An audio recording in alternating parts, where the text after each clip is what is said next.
Bismillahirrahmanirrahim. Assalamualaikum warahmatullahi wabarakatuh.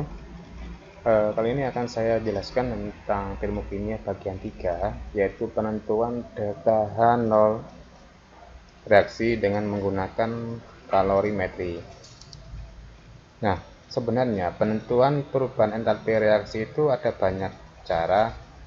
Bisa menggunakan kalorimetri, bisa menggunakan hukum Hess, data entalpi pembentukan, dan cara penentuan dengan menggunakan energi ikatan. Baik, yang pertama kita bahas dengan menggunakan delta H dengan menggunakan kalorimetri atau menggunakan alat. Sebenarnya delta H dengan menggunakan kalorimetri ini bisa kita cari yaitu dengan menggunakan satu alat yang namanya kalorimetri bom.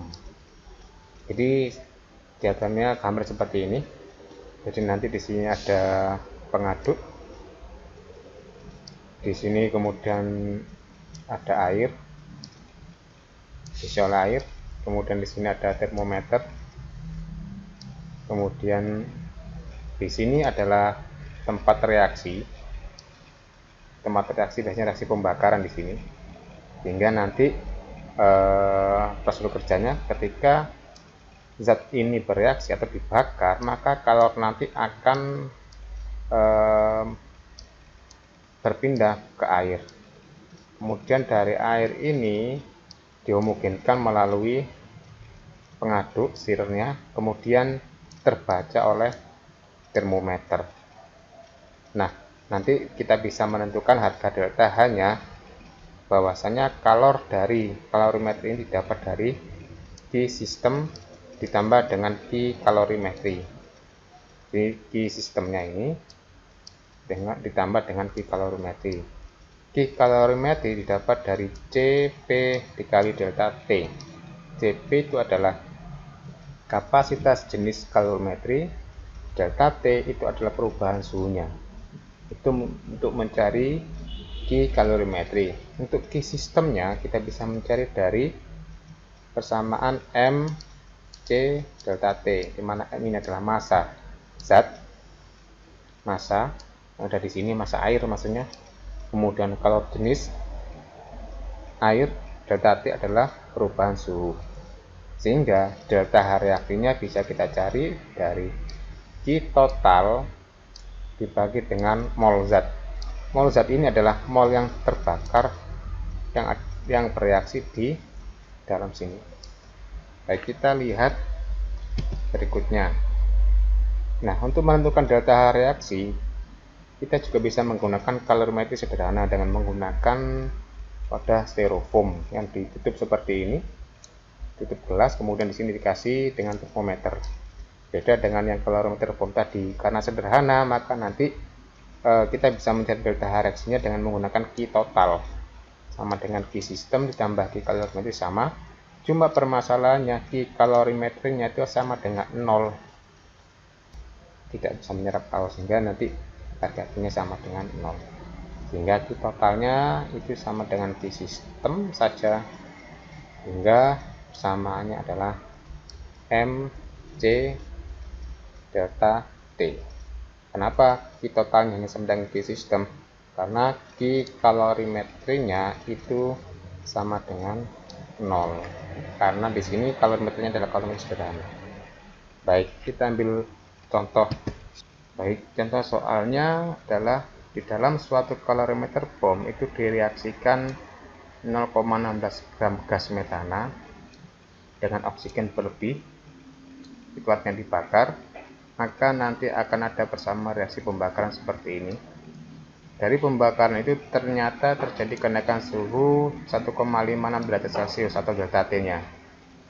Diketahui kapasitas kalorimeternya adalah 958 Joule per derajat Celcius.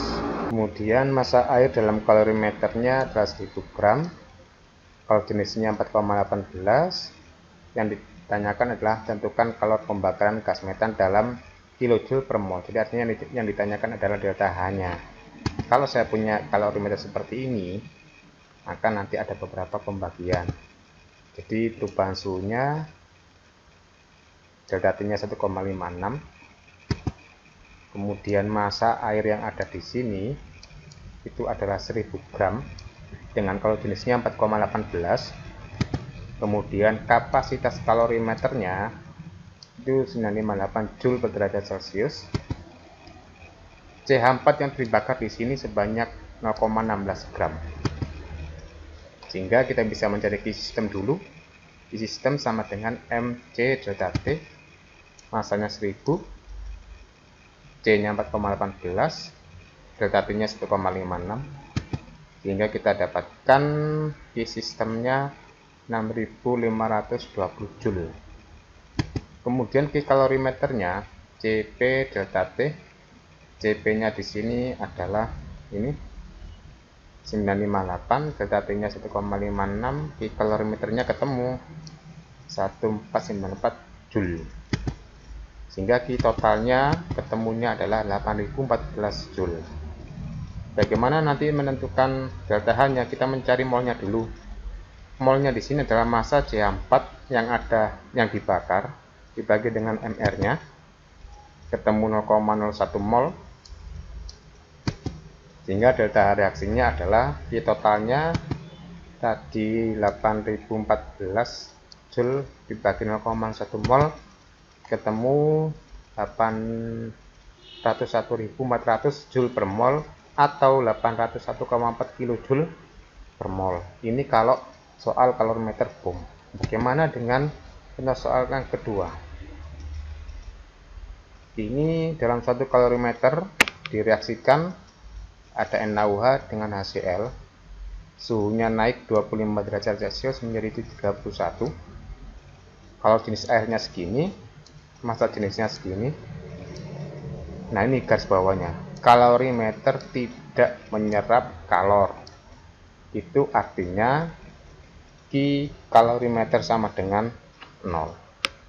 Sehingga kita pakai gambar kalorimeter sederhana. Delta T-nya 6 derajat Celcius, kemudian di dalam sini ada NaOH dan HCl yang dicampur. Ini beratnya adalah 200 gram. Kalori jenisnya 4,18. Nah, ini mol NaOH dan mol HCl, yaitu sama-sama 0,1 mol, sehingga nanti yang bereaksi semuanya itu 0,1. Massa NaOH didapat dari sini. Massa NaOH ditambah HCl namanya massa larutan sebanyak 200 gram. Karena di sini ada volume, di sini ada densitas, maka massa NaOH-nya ketemu 100 gram, massa HCl-nya juga ketemu 100 gram. Sehingga Q total sama dengan Q system plus Q kalorimetri. Karena tidak menyerap kalor, maka Q kalorimeternya sama dengan 0. Hingga Q total sama dengan Q system. Dengan persamaan MC delta T, ketemunya ini 200 dari sini. Jadi massa larutan. C-nya dianggap adalah massa air, kalau jenisnya air. Di totalnya ketemu 5016 Joule atau 5,16 kJ. Delta reaksinya adalah Q total dibagi dengan mol zat. Q totalnya adalah ini, mol zatnya. Nah, karena di sini yang bereaksi adalah 0,1, maka nanti produk yang terbentuk juga akan sama 0,1 mol. Sehingga delta reaksinya adalah 50,16 kJ per mol. Baik, demikian bagaimana menentukan delta reaksi dengan menggunakan kalorimetri. Sampai ketemu di channel berikutnya. Assalamualaikum warahmatullahi wabarakatuh.